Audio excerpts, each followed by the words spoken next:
no, que estamos hablando de que era un sinvergüenza y que Jesús me quería, daba la cara por mí. Entonces, claro, cambió totalmente todo. Y en la esperanza y en la súplica, Él actúa, se tira del cielo, baja por cada uno de nosotros. Bienvenidos, amigos de Mater Mundi, a un programa más. Hoy tenemos aquí con nosotros al doctor Mario Guzmán Sescosés. ¿Cómo es? Sescosés.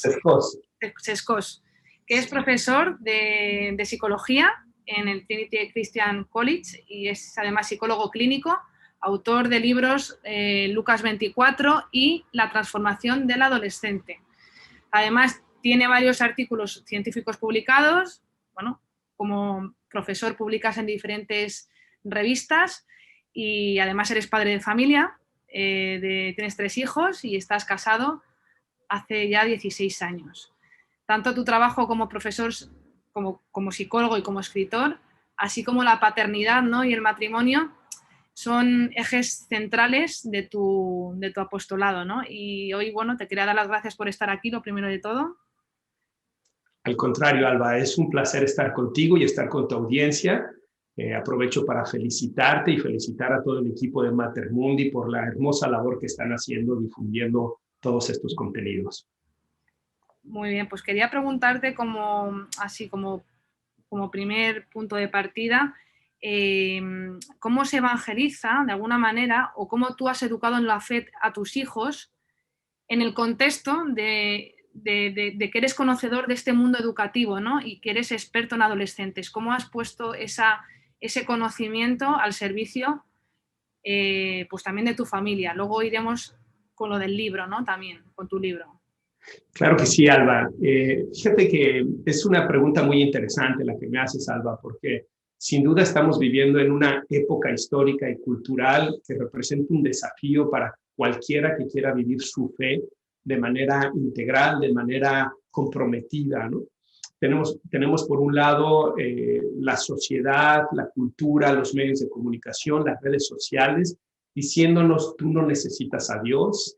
De hecho, haciendo burla de Dios, ¿no? Hablando de Dios como si Dios fuera un amigo imaginario, como si fuera un cuento de hadas, y generando un ambiente en donde las nuevas generaciones no ven nada atractivo en la religión. Mis hijos, nosotros vivimos en la ciudad de Chicago, acá es donde trabajo, en Trinity Christian College. Mis hijos pues han crecido también en medio de esta cultura, de esta época histórica, en donde han tenido que enfrentar esta situación. Y tanto mi esposa como yo nos hemos dado cuenta de que el antídoto tiene que ver con cómo vivimos la fe desde la casa, con cómo ella y yo tratamos de ser lo más congruentes posibles y cómo buscamos, digamos, islas de comunidad, islas en donde ellos puedan ver a otras personas que practican su fe también, que están comprometidos con su fe también, y que de tal forma ellos no se sientan como el bicho raro, ¿no?, sino que ellos se sientan y sepan: formo parte de un grupo que cree firmemente en Dios, que cree que hay un plan salvífico y que cree que hay una forma de vivir acorde a la voluntad de Dios. Y gracias a Dios, pues hemos sido bendecidos, afortunados en el sentido de que Él ha ido poniendo esas personas, Él nos ha ido mostrando esos caminos, Él nos ha ayudado a que nosotros mismos crezcamos en nuestra fe, entendamos mejor qué es lo que Él está esperando de nosotros y al mismo tiempo que podamos ofrecerles esas islas de salvación a nuestros hijos para que ellos se puedan integrar a ellas. Tienes uno de los libros, ¿no?, que has escrito, que es uno de tus libros es Lucas, uno de los evangelistas, ¿no? Así es. Está centrado, ¿no? Cuéntanos un poco qué contenido podemos encontrar en este libro, que además es reciente. Claro. Fíjate, Alba, que como profesor de psicología y como psicólogo clínico, pertenezco a una disciplina científica que es responsable en gran medida de la secularización que estamos viendo en la sociedad. La psicología, desde sus inicios, cuando se separa de la filosofía, ejerce una posición, digamos, antagónica a la fe. Por hablar de los psicólogos más conocidos, Sigmund Freud, por ejemplo, Él hablaba que la religión era simplemente una forma de expresar los deseos reprimidos y que por lo tanto era visto prácticamente como una psicopatología. Autores, por ejemplo, Albert Ellis, un psicólogo muy famoso acá en Estados Unidos, habla de la religión como un conjunto de creencias irracionales que no le hacen bien al ser humano, ¿no? Y desde entonces la psicología ha tenido esta actitud antagónica contra la religión. No solamente eso, la psicología también ha generado muchas de las teorías e ideologías que hoy están dominando en la esfera cultural. Por ejemplo, la ideología de género, que es una ideología que sin duda a los católicos nos preocupa mucho, fue generada por el doctor John Money en la Johns Hopkins University aquí en Estados Unidos, cuando él desarrolla el primer laboratorio de género y empieza a trabajar con todas sus ideas de género. Yo como psicólogo he tenido un proceso de formación académica, científica, me he visto envuelto de todas estas teorías, ideologías, propuestas académicas, y sin duda han tenido un impacto en mí. Pero al mismo tiempo Dios ha tenido un plan y me ha ido llevando de la mano y me ha ido dando las actividades, las experiencias y las personas necesarias para que no me aparte de él. Y llega un punto en donde me doy cuenta y digo, la psicología y la religión no pueden estar en oposición. Por el contrario, la psicología y la religión pueden hacer una mancuerna para ayudar al ser humano a entender mejor tanto su salud mental como su salud espiritual. Quiero decir que así como hay estas figuras psicológicas históricas importantes que han mostrado antagonía u oposición a la religión, también es cierto que hay una corriente de pensadores psicológicos que han visto este vínculo, esta unión entre la psicología y la religión como algo que puede ser de gran utilidad para la salud psicológica, para la salud mental y para el desarrollo en general del individuo. Estoy hablando de personas como William James acá en Estados Unidos, que es, por un lado, el padre de la fenomenología, el padre del pragmatismo, pero también de la psicología americana y de la neuropsicología, que ya desde hace muchos años desarrolló un libro muy interesante que se llama La variedad de las experiencias religiosas, donde escribe sobre las experiencias religiosas de una manera muy respetuosa. Y tenemos otras tradiciones dentro de la psicología. Hay un psicólogo católico muy importante que se llama, es el doctor Paul Vitz, es un psicólogo estadounidense contemporáneo. Tiene 2 libros que son extraordinarios. Uno se llama The Fate of the Fatherless y la otra se llama Psychology as a Religion, la psicología como una religión. Y hace una crítica de la psicología, ¿no? Pero al mismo tiempo hace una propuesta diciendo, la psicología no tiene por qué ser antagónica a la religión, puede ser un aliado.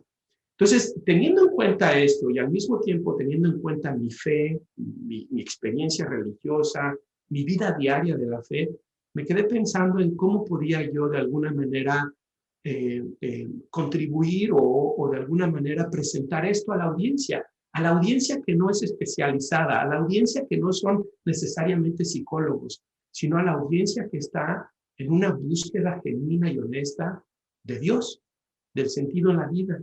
Y me di a la tarea de leer el Evangelio de Lucas, el cual ya lo había leído, lo conocía bien, digamos, pero en el Adviento del 2019 coincidió que habían 24 días. Y el Evangelio de Lucas tiene 24 capítulos. Entonces, decidí leer un capítulo por día. Invité a la gente que me sigue en las redes sociales y a mis alumnos a hacer lo mismo. Y me dispuse a tratar de entender mejor cada capítulo y escribir un ensayo. ¿Qué hay en estos ensayos del libro? Bueno, lo que hay es que estoy buscando cómo el Evangelio puede aportar luces a los temas que estamos enfrentando en la época actual. Temas como el divorcio, temas como la depresión, temas como la ansiedad, temas como la crisis que se ha vivido en la iglesia en los últimos años, temas como el perdón, el amor a los enemigos. porque creo firmemente que el Evangelio es perenne, su sabiduría es perenne. Y a diferencia de como los ateos y posmodernistas nos dicen que el Evangelio no tiene nada que ofrecerle al hombre, al ser humano del siglo XXI, yo creo lo contrario, creo que tiene muchísimo y que hoy es más necesario que nunca hablar de ello y presentárselo a la gente. Claro, Mario, porque estabas haciendo una reflexión muy buena que también, o sea, este tema hay que buscar espacios para poder desarrollarlos, porque la gente no acostumbra a que estas dos disciplinas estén unidas de la mano. Entonces, la única manera de poder hacerlo es a través de la divulgación y de crear y de tú crear esos espacios para que la gente se eduque en saber que eso es compatible. Así es. Así es. Fíjate, este es el libro de Lucas 24, y lo que estás comentando es muy importante porque esa resistencia o esta idea de pensar que las dos son disciplinas antagónicas, la religión y la psicología, se vive con especial énfasis en los ámbitos psicológicos, en la academia, en las universidades, ¿no? Entre mis colegas es muy difícil que ellos vean eso. Y justo cuando estaba escribiendo el libro, cuando estábamos en el proceso de la publicación, me quedé pensando y dije, ¿qué vas a hacer, Mario? ¿Cómo vas a escribir este libro? ¿Cómo lo vas a presentar este libro? Y no sé si ves la portada que tenemos, este Cristo que es parte de la que era la iglesia de Santa Sofía en Turquía. Y dije, necesita ser un libro que no se avergüence de ser cristiano. Necesita tanto el contenido como la portada, el mensaje que quiero mandar, que no se avergüence de ser un libro cristiano, católico, en donde respeta la tradición, donde respeta la ortodoxia de la iglesia y donde al mismo tiempo le dice a la gente, no tienen por qué creer lo que este lenguaje posmoderno, ateísta, militante nos está diciendo. Por el contrario, ábranse al Evangelio, ábranse a ver cómo el Evangelio aporta luces a los problemas que vivimos en el siglo XXI y que en esas luces podemos encontrar respuestas más profundas, más completas y más constructivas que las filosofías y las ideologías contemporáneas, incluyendo los políticos, nos están ofreciendo. Claro, tú como padre de familia y viendo ahí otro de los libros que has escrito, ¿no? Con el tema de los adolescentes, ¿no? Si ahora lo enseñas a cámara, pues es otro libro también, La transformación del adolescente. Claro, o sea, estamos en una época donde los adolescentes se les pide, ¿no? Que sean valientes y que hagan cosas importantes en su vida, pero por otro lado, muchas veces en casa tampoco tienen esos referentes. Así es. Entonces, es un tema complejo. ¿Qué carencias tú como padre de familia estás viendo hoy en la familia de hoy, de hoy en día?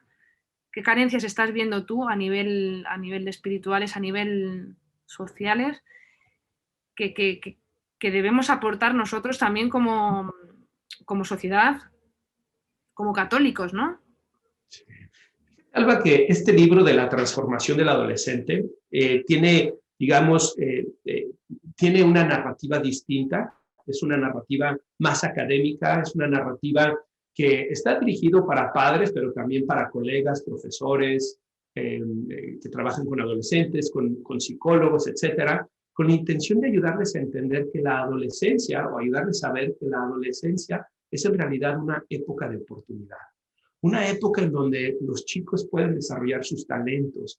Tenemos una tendencia a ver la adolescencia como un periodo de la vida necesariamente difícil, conflictivo, en donde los adolescentes van a tomar malas decisiones. Y yo no lo veo así. Y de hecho, la investigación, la evidencia científica, no apunta hacia allá, apunta que por el contrario es una época donde los adolescentes van a desarrollar sus potencialidades, sus habilidades, es una época de oportunidad. Y por lo tanto, en este libro invito a los papás a ver la adolescencia desde una perspectiva distinta. Pero uno de los temas que abordo ahí es justamente el desarrollo espiritual. Nosotros, los seres humanos, no crecemos en un vacío, Alba. Nosotros crecemos en comunidad, lo cual me parece que es sumamente importante porque fuimos creados para estar en comunidad. De hecho, como católicos entendemos que Dios es comunidad, porque Dios es Padre, Dios es Hijo y Dios es Espíritu Santo. Es una comunidad de tres. Y ese es nuestro ejemplo que nos está diciendo, es en la comunidad en donde se encuentra el verdadero desarrollo y potencial del ser humano. Sin embargo, esa comunidad debería de ser primeramente la comunidad familiar, lo que Juan Pablo II hablaba, la iglesia doméstica, la relación con papá y con mamá y con los hermanos, aprender a convivir, aprender a vivir el evangelio a través de la familia, en la relación con sus hermanos, en la relación con sus papás. La segunda comunidad, pues, es la iglesia en su máxima palabra, digamos, cuando atendemos misa, cuando atendemos grupos de formación, y finalmente vivimos en las comunidades sociales, cada quien en sus países, tú en España, yo en Estados Unidos, y ese es otro tipo de comunidad. Desafortunadamente, muchas familias tienen los roles invertidos. Pareciera que la comunidad más importante es la del lugar geográfico donde viven. Soy español, soy mexicano, soy americano, y es esa cultura que está influyendo en los niños constantemente a través de los medios de comunicación, de las redes sociales o incluso de la escuela. Creo que hemos abierto los ojos ahora y nos hemos dado cuenta que si bien la escuela pública es realmente una bendición en muchos sentidos, también representa un riesgo en el tema de la transmisión de ideas, elementos culturales que a veces pueden estar en oposición con los elementos religiosos, culturales, ideológicos que queremos promover en los hijos. Pero como te decía, muchas familias han invertido ese orden y entonces la cultura social representa la fuente de influencia primaria para los hijos.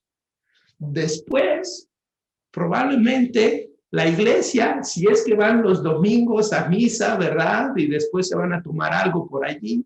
Y después, tristemente, la familia. ¿Y por qué lo digo de esta manera? Porque hoy vivimos en un momento histórico donde ambos, papá y mamá, trabajan, donde ambos regresan a casa exhaustos y donde muchos de los chicos terminan creciendo en las guarderías o en las estancias infantiles, educados por otras personas, conviviendo muy poco con los papás. Y cuando los papás ven a sus hijos, que ya llegan los papás de trabajar y están cansados, agotados, muchas veces lo que hacen es que les dicen, vete a ver la televisión, ponte a utilizar la tableta, porque ellos están cansados, no saben qué hacer con los hijos. El tiempo que tenemos para influir con nuestros hijos en el día a día es muy pequeño. Y si además nos damos cuenta de que nuestros hijos alrededor de la edad de 18 años ya no van a querer saber mucho de nosotros, se van a ir a la universidad, se van a abrir camino en la vida por ellos mismos, pues tendríamos que darnos cuenta que estamos influyendo tal vez solo un 15 o 20% de lo que va a ser su vida en general. Entonces, creo que contestando a tu pregunta, es muy importante que los papás revirtamos ese orden y que nos demos cuenta que esa iglesia doméstica en donde se vive la fe en congruencia, donde el evangelio es vivido en el día a día. G.K. Chesterton decía que no es casualidad que en el cristianismo se haga tanto énfasis en amar al enemigo y en amar al prójimo al mismo tiempo. Decía, porque la mayoría de las veces es el mismo. Y recordemos que el prójimo quiere decir próximo. ¿Quién es más próximo que tu hermano? ¿Quién es más próximo que tu papá, que tu mamá, que tu esposo, que tu esposa? Pues necesitamos recuperar esa idea de decir, en la iglesia doméstica, en la casa, los hijos viven la mayor influencia, viven el evangelio en la vida diaria. Después, en la comunidad eclesial, cuando van a la iglesia, cuando van a los grupos de formación, ven una continuidad de eso, para que cuando salen a la comunidad social, geográfica donde vivimos, puedan ellos discernir qué es y qué no es apropiado, e incluso influir en esa comunidad. Como última pregunta, también para dejar a la gente también con esa curiosidad también, ¿no? Igual que tú bebes de muchas fuentes, además como se te nota que eres una persona multidisciplinar, ¿no? Que que bebes obviamente de la psicología, de la teología, de muchas disciplinas. ¿Cómo puede la gente que vea este vídeo acudir a las fuentes, a tus fuentes, a tus libros, a tu conocimiento, ¿no? Muchas gracias, Alba. Bueno, pueden encontrarme en las redes sociales a través de @drmarioguzmans. Estoy tanto en Facebook como en Instagram, en Twitter y en YouTube. Lo repito para que lo escuchen, @drmarioguzmans. También pueden buscarme en mi página de internet, que es www.drmarioguzman.com. Mis libros, cada uno tiene su propia página de internet. Lucas, que es pues el recién nacido, ¿no? Es el que está viendo la luz, apenas tiene 2 semanas que salió, que está disponible. Su página es www.librolucas.com. Pueden adquirirlo y les llega a cualquier parte del mundo, les llega a su casa, está tanto en versión impresa como en versión digital. Y el libro de la transformación del adolescente tiene su página que es www.latransformaciondeladolescente.com. Y lo mismo, les llega hasta su casa, pueden comprarlo en versión digital o versión impresa. Aquí en Chicago, además de mi trabajo que hago con la universidad como profesor universitario de tiempo completo, también trabajo con una asociación que se llama Seeds Family Services. La página es www.seedsfamilyservices.com. Y lo que hacemos con esta organización, Alba, es que ofrecemos apoyo a los padres de familia latinos, a la comunidad latina, a través de conferencias, talleres, en donde les ayudamos a que ellos aprendan habilidades para tener matrimonios más satisfactorios, relaciones con sus hijos que sean más productivas, constructivas, y lo hacemos a través de los distritos escolares, distintas instituciones. Pueden buscarnos ahí también. Tenemos un blog donde escribimos cosas sobre la pareja, los hijos, la educación de los hijos, etc. Qué bueno, Mario. La verdad es que tienes muchos puntos de acceso a ti y sobre todo al conocimiento, porque al final el conocimiento es mejorar como profesionales, como personas, ¿no? Y bueno, muchas gracias por tu generosidad, por compartir tu conocimiento en este ratito, para que no se alargue y para que la gente vaya al grano. Vamos a despedir la entrevista agradeciéndote personalmente este ratito. Al contrario, Alba, el agradecido soy yo. Como te lo dije al principio y fuera de la grabación, están haciendo un extraordinario trabajo en Mater Mundi. Los felicito y sin duda el éxito que han tenido tiene que ver con cómo Dios está agradecido con lo que ustedes están haciendo, ¿no? Y bueno, agradecer a tu audiencia también por haber visto esta grabación. Les mando un fuerte abrazo a todos ustedes y quedo a sus órdenes.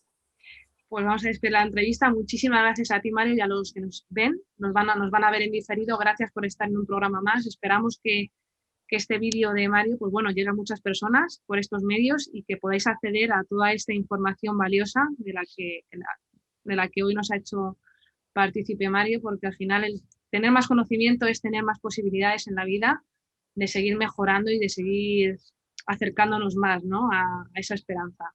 Así que hasta el próximo programa. Muchas gracias. Si te ha gustado este vídeo y ves necesario más vídeos como este, con tan solo €1 haces posible que podamos seguir realizando vídeos como el que acabas de ver. Haz tu donación por Bizum al 03158 o a través de PayPal.